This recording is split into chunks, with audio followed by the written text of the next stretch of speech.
station covering all of the DMV. This is DC News Now. People probably do not feel safe to get on the trains, and with the Guardian Angel presence, that probably will change in a matter of a few months. Tonight on DC News Now at 5, concern continues to grow in the rise of violence at metro stations. How a group of volunteers are stepping up to help keep people safe. So this is our third day back into school. And to have 9 incidents happen within our school system says that this is absolutely unacceptable. Fighting back on hate, Montgomery County School Superintendent is not holding back when addressing anti-Semitism and hate speech in schools, how the county is responding tonight. And later, Stretch Your Dollar, how people working from home can get the most out of their tax refund. We'll have what you need to know. And thank you for joining us for DC News Now at 5. I'm Mark Hall, taking a live look outside tonight where we had some showers and cooler temperatures. Could a warm-up be heading our way? Let's head on over now to weather forecaster Brittany Ward with a check on the forecast. And Brittany, my sources tell me tomorrow it's going to be a warm-up. Absolutely, Mark. It's going to be a beautiful day tomorrow, but right now we are still dealing with the clouds. But hey, at least those showers we saw earlier today have finally moved out of our area as we continue to head into the evening. And even the overnight hours, still going to be a gloomy evening out there, but overall sunshine will be returning as we head into your Thursday. Temperatures right now still fairly mild out there. 53 there in DC, 54 there in Manassas. You head over there to the mountain counties, starting to see them dip down into the mid to lower 40s out there. Overall lows will begin to dip down tonight, mainly into the 40s, but tomorrow, that's what we're keeping our eye out for. It's going to be a beautiful day tomorrow, feeling more like summer than winter, as temperatures tomorrow will be in the upper 70s to lower 80s across the board. And this, my friends, will be breaking records across portions of the DMV, especially here in DC. Our old record was in the upper 70s, which was set back in the 1800s. So if we get into the 80s tomorrow, we'll be breaking a very old record. So looking ahead for the next 3 days, again, tomorrow we are going to be calling it. We're pulling the cord. 80 degrees tomorrow. Going to be record warmth with that mixture of sun and clouds. Then come Friday, a little bit cooler, seeing those temperatures dip down into the 50s. And then it looks like we have a reality check come Saturday, Mark, as temperatures dip back down into the lower 40s with the possibility of a wintry mix. So definitely keep it here. We'll chat about that, Mark, in just a bit. All right, Brittany, thank you. With all the violence happening in the metro system, a local group of volunteers is stepping up to patrol. The Washington, D.C. chapter of the Guardian Angels wants people to feel safer in their commutes. DC News Now's Daniel Hamburg is live at the Suitland Metro Station in Maryland. And Daniel, the chapter leader tells you their goal is to be a deterrent.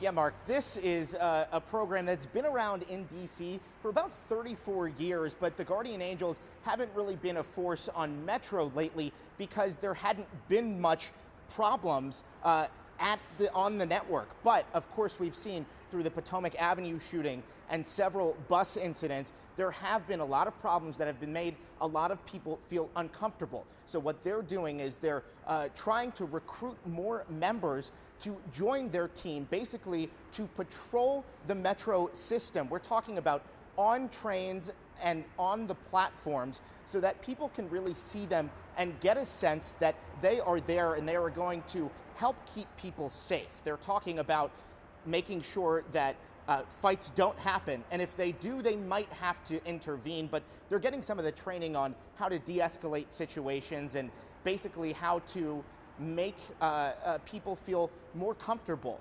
They're looking for anybody 16 years and older to help. If you're in high school, you might be able to get some service learning hours for this. And if, there's a lot of people who are working, but they're just asking for people to donate their time, essentially, anywhere from 8 to 16 hours a month. My name's John Ayala. I'm with the Guardian Angels. Have you heard of us before? If you haven't, you do now. The Guardian Angels are trying to make people feel safer on Metro. There's so much violence going on. So you definitely agree with the Guardian Angels? I agree with patrolling, period. Their mission is to deter crime or stop it as it's happening. If people see us, they know we are ones that will get involved.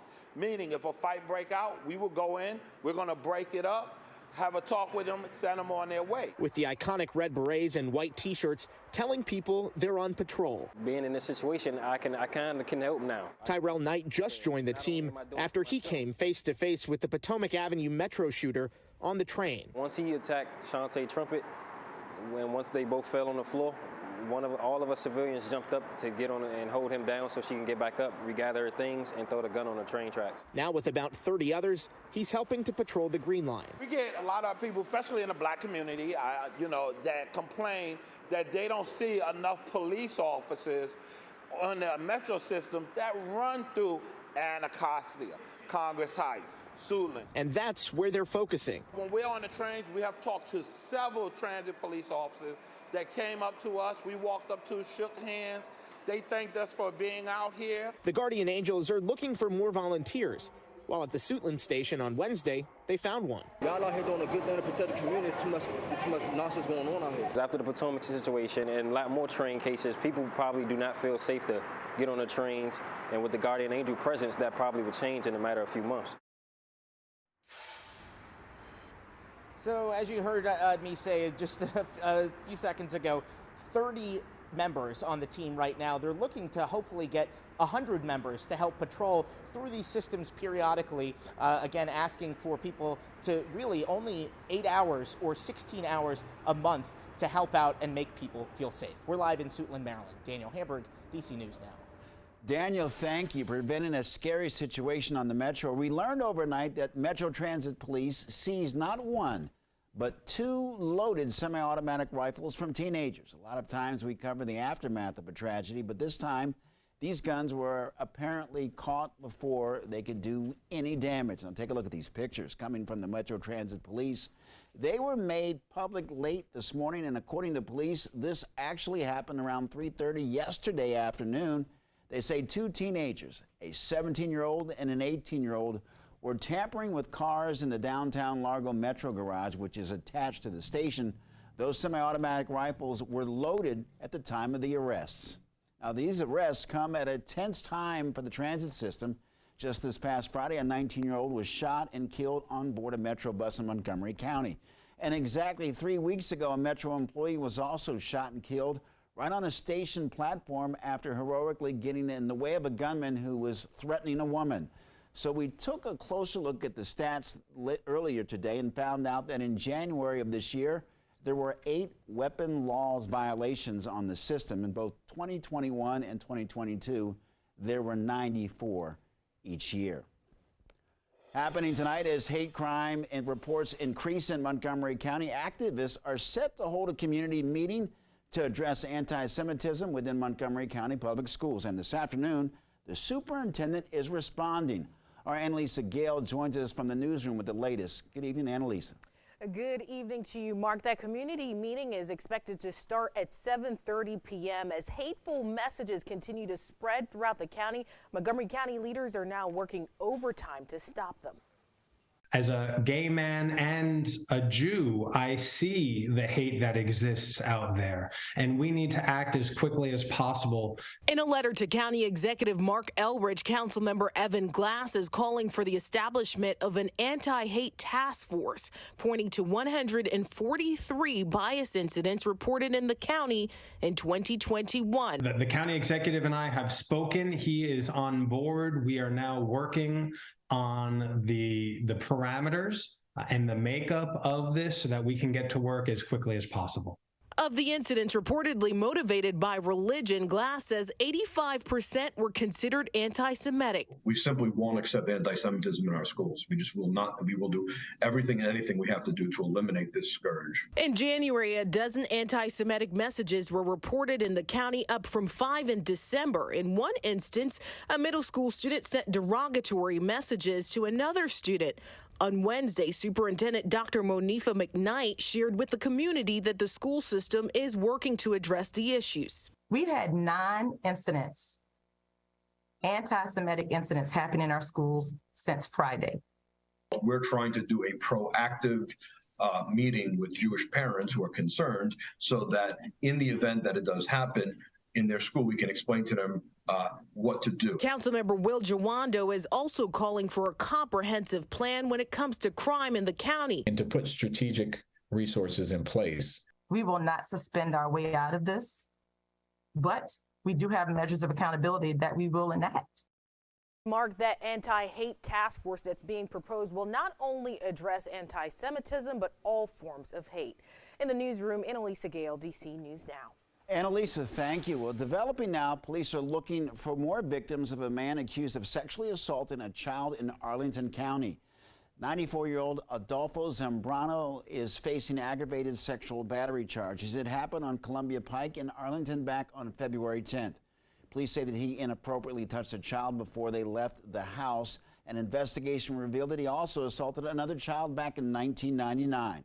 Police say that there may be additional victims and are asking them to come forward. The suspect is being held without bond. West Virginia Governor Jim Justice was tough today about the investigation into alleged state police misconduct. He basically said heads could roll. Governor Justice says the investigation must be completed and that potential punishments may be announced. The basis of the probe was a 5-page anonymous letter spelling out allegations of sexual assault, theft, and personal misconduct. But additional claims say that department ghost accounts were used for improper purchases, that a number of police cruiser crashes were not reported, and that law enforcement grant monies may have been misspent. Now, while we have blacked the officers' names, we can report that many are senior officers with a great deal of management responsibility. Absolutely, the bad actors will be addressed, and I'll promise you, with me, they'll be addressed, because I absolutely can't stand that, you know. And if there's wrongdoing, then it should be acted upon. Well, the governor says that there are aspects of the investigation he cannot discuss publicly, but he believes that it will be completed in the next couple of months. Well, new tonight, a school bus with 30 people got in a car crash earlier today. The accident happened in the Potomac neighborhood. The good news is there were no reported injuries, and they were transferred to another bus.